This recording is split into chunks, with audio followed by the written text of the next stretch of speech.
Assalamualaikum warahmatullahi wabarakatuh dan salam sejahtera bagi kita semua. Terima kasih kesempatan yang diberikan kepada kelompok kami untuk mempresentasikan hasil diskusi dari kelompok kami. Nah, pada kesempatan kali ini, kami dari kelompok 6 akan mempresentasikan hasil diskusi kami mengenai rotasi dalam 3 dimensi, yaitu partikel pada bola. Next. Nah, adapun anggota dari kelompok 6, yaitu yang pertama Dia Agustina, yang kedua Nureski Apriliani, yang ketiga Iluh Chandeni saya sendiri, yang keempat Satrina, dan yang kelima Dewi Wulandari. Nah, untuk pemaparan pertama akan saya berikan kepada pemateri pertama. Kepadanya saya persilahkan. Baik, terima kasih atas kesempatan yang telah diberikan kepada saya. Perkenalkan, saya Dewi Wulandari dengan NIM panel 31201035. Jadi, pada permukaan bola dengan jari-jari R, sebuah partikel bermassa M bebas bergerak kemana saja. Ketika kita ingin menggambarkan keadaan molekul yang berputar dan keadaan elektron dalam atom, maka membutuhkan hasil perhitungan persyaratan bahwa fungsi gelombang partikel pada permukaan bola harus sesuai dengan dua kondisi batasiklik. Adapun kondisi batasiklik yaitu kondisi di sekitar ekuator bola. Kondisinya itu dapat berupa bilangan kuantum kedua dan keadaan momentum sudutnya. Jadi kenapa kondisi siklik ini bergantung pada bilangan kuantum kedua. Jadi seperti yang kita tahu, bilangan kuantum kedua yaitu bilangan kuantum azimut, di mana bilangan kuantum azimut ini menjelaskan bagaimana elektron tersebar secara merata dan tidak bertumpuk pada suatu tempat. Dan kenapa juga dibatasi dengan keadaan momentum sudutnya.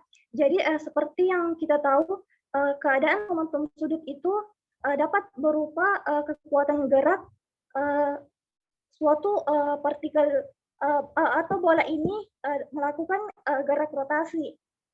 Selanjutnya. Nah, seperti yang telah saya jelaskan sebelumnya, ketika kita ingin menggambar keadaan molekul yang berputar atau melakukan rotasi dan keadaan elektron dalam atom, maka akan membutuhkan hasil perhitungan melalui persamaan Schrödinger. Nah, kenapa? Karena persamaan Schrödinger ini dapat menjelaskan perilaku elektron ketika si bola ini melakukan gerak rotasi. Selanjutnya. Nah, Hamiltonian untuk gerak 3 dimensi adalah H sama dengan min H bar kuadrat per 2M dikali nabla kuadrat ditambah nabla, di mana nabla kuadrat sama dengan turunan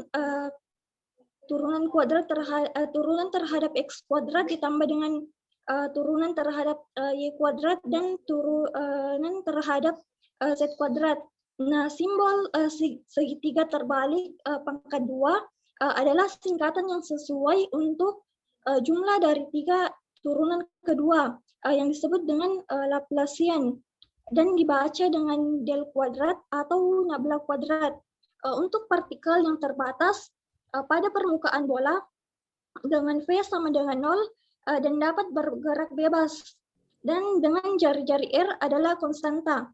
Oleh karena itu, fungsi gelombang merupakan fungsi dari kolatitud dan azimut, seperti pada gambar 9.35.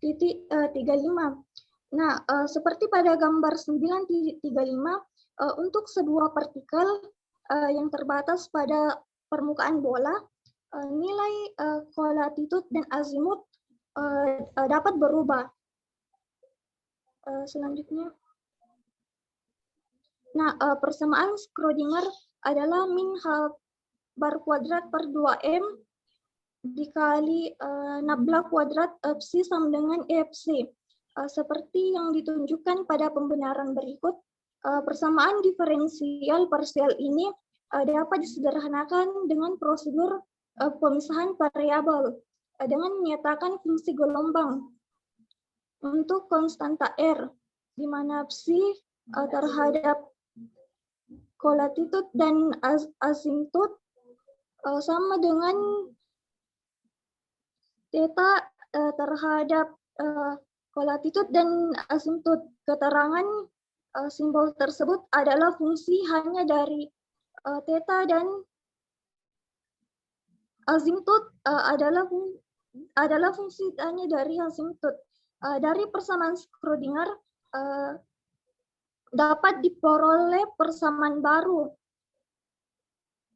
pada persamaan 9.51 yang menunjukkan bahwa fungsi gelombang yang dapat diterima ditentukan oleh dua bilangan kuantum, yaitu bilangan kuantum L dan bilangan kuantum L yang terbatas pada nilai-nilai L sama dengan 0, 1, 2, dan seterusnya, sedangkan M dimulai dari minus L sampai dengan positif L, dan fungsi gelombang biasanya dilambangkan dengan Y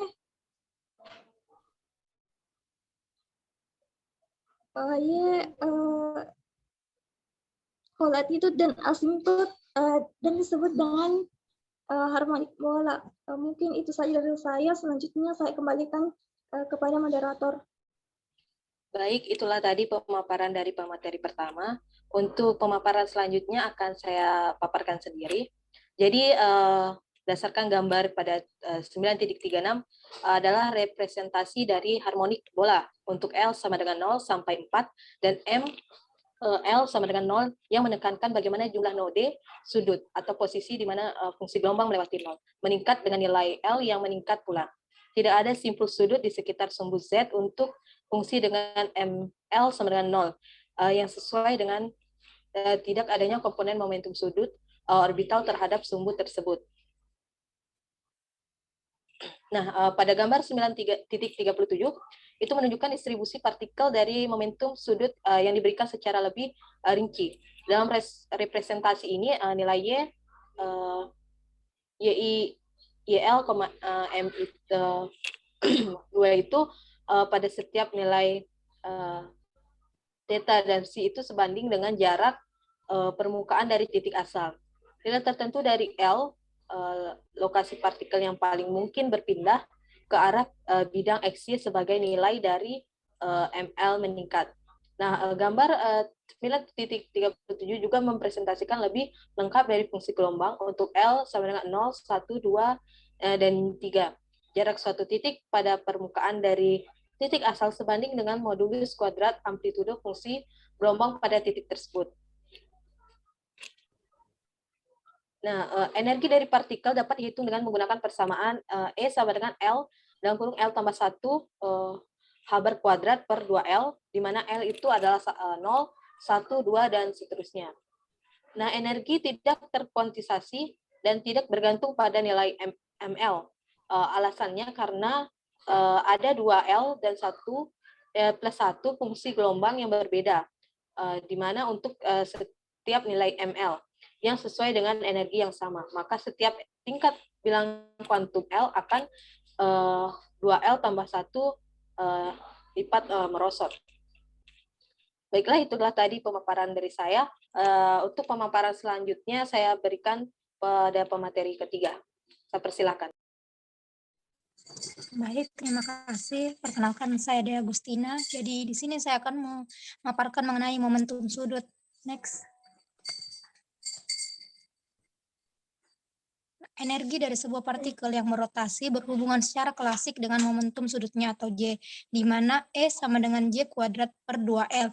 Oleh karena itu, dengan membandingkan persamaan ini dengan persamaan 9.53, maka dapat disimpulkan bahwa energi terkuantisasi sama besarnya momentum sudut dan terbatas pada nilai-nilai besarnya momentum sudut, di mana besar momentum sudut sama dengan L dikali L tambah 1 pangkat 1/2 H-bar, di mana L dengan nilai 0, 1, 2, dan seterusnya. Next. Jika dilihat dalam konteks rotasi pada bidang, bahwa momentum sudut terhadap sumbu Z terkuantisasi dan memiliki nilai Z dari momentum sudut Z. Komponen momentum sudut Z adalah M1 kali H-bar, di mana M1 sama dengan L-1 sampai min L. Fakta bahwa jumlah not C1 M1 atau theta atau pi meningkat dengan L mencerminkan fakta bahwa momentum sudut Engsel menyiratkan energi kinetik Engsel, dan karena itu fungsi gelombang tertekuk lebih tajam. Saya kembalikan ke moderator. Baik, itulah tadi pemaparan dari pemateri ketiga. Untuk materi selanjutnya saya persilakan pada pemateri keempat. Baik, terima kasih atas kesempatan yang diberikan kepada saya. Perkenalkan, nama saya Satrina. Di sini saya akan menjelaskan mengenai kuantisasi ruang. Hasil bahwa M1 terbatas pada nilai L, L1 kurang 1, sampai dengan minus L yang diberikan berarti bahwa komponen momentum sudut terhadap sumbu Z hanya dapat mengambil 2L tambah 1 nilai. Jika momentum sudut diwakili oleh vektor panjang sebanding dengan besarnya, yaitu panjang L dikali L tambah 1 pangkat 1/2 satuan, maka untuk menyatakan dengan benar nilai momentum sudut. Dalam istilah klasik pembatasan ini berarti bahwa bidang rotasi partikel hanya dapat mengambil rentang orientasi diskrit. Implikasi yang luar biasa adalah bahwa orientasi benda yang berputar dikuantisasi. Hasil mekanika kuantum bahwa benda yang berputar boleh mengambil orientasi sembarang terhadap beberapa sumbu tertentu disebut kuantisasi ruang. Hal ini dikonfirmasi oleh eksperimen pertama yang dilakukan oleh Otto Stern dan Walter Gerlach pada tahun 1921 yang menembakkan seberkas atom perak melalui medan magnet yang tidak homogen. Gagasan eksperimen ini adalah bahwa benda yang berputar dan bermuatan berperilaku seperti magnet dan berinteraksi dengan medan yang diterapkan. Dalam percobaan pertama, mereka untuk mengkonfirmasi prediksi klasik. Namun, eksperimen ini sulit karena tumbukan pada atom-atom dalam berkas sinar mengaburkan pita-pita. Ketika percobaan diulang dengan sinar intensitas sangat rendah, sehingga tabrakan lebih jarang. Mereka mengamati pita diskrit dan mengkonfirmasi prediksi kuantum. Cukup sekian yang saya dapat sampaikan. Saya kembalikan kepada moderator. Baik, itulah tadi pemaparan dari pemateri keempat. Untuk materi terakhir akan dipaparkan oleh pemateri kelima. Kepadanya saya persilakan. Baik, terima kasih atas kesempatan yang telah diberikan kepada saya. Di sini saya akan menjelaskan mengenai model vektor. Next.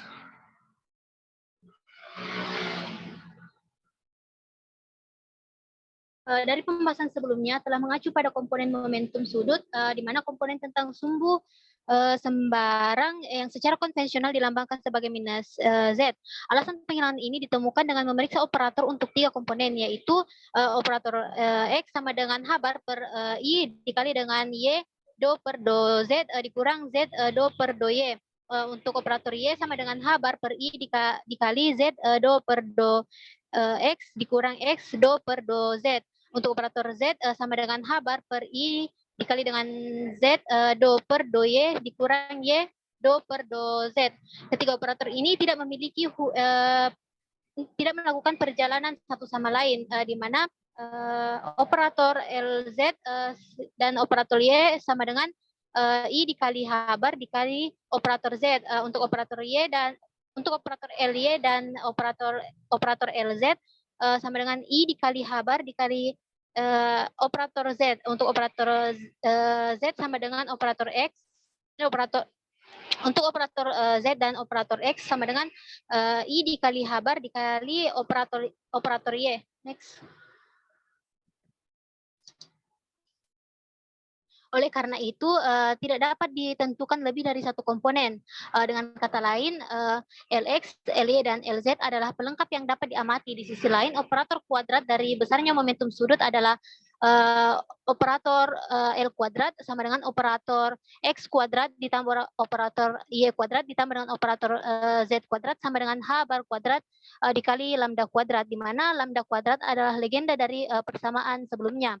Operator ini melakukan perjalanan dengan ketiga komponen, yang mana operator L kuadrat dan operator L Q sama dengan 0, yang mana Q sama dengan X, Y, dan Z. Next.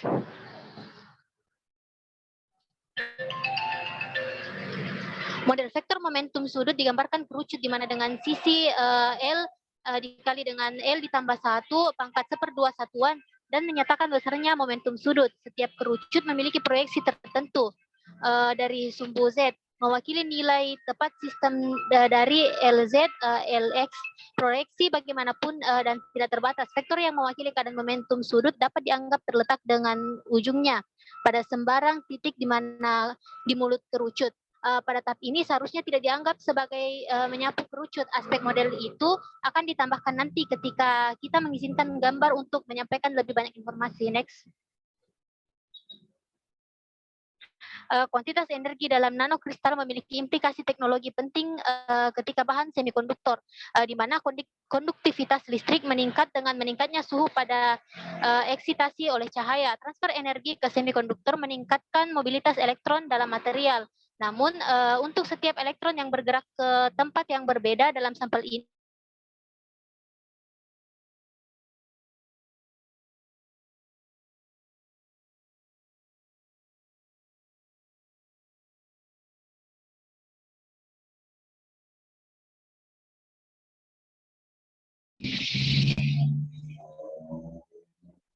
next. Nanokristal 3 dimensi dari bahan semikonduktor yang mengandung 10 pangkat 3 sampai dengan 10 pangkat 5 atom disebut titik kuantum. Mereka dapat dibuat dalam larutan atau dengan mendepositokan atom K pada permukaan. Dengan ukuran nanokristal ditentukan oleh detail sintesis.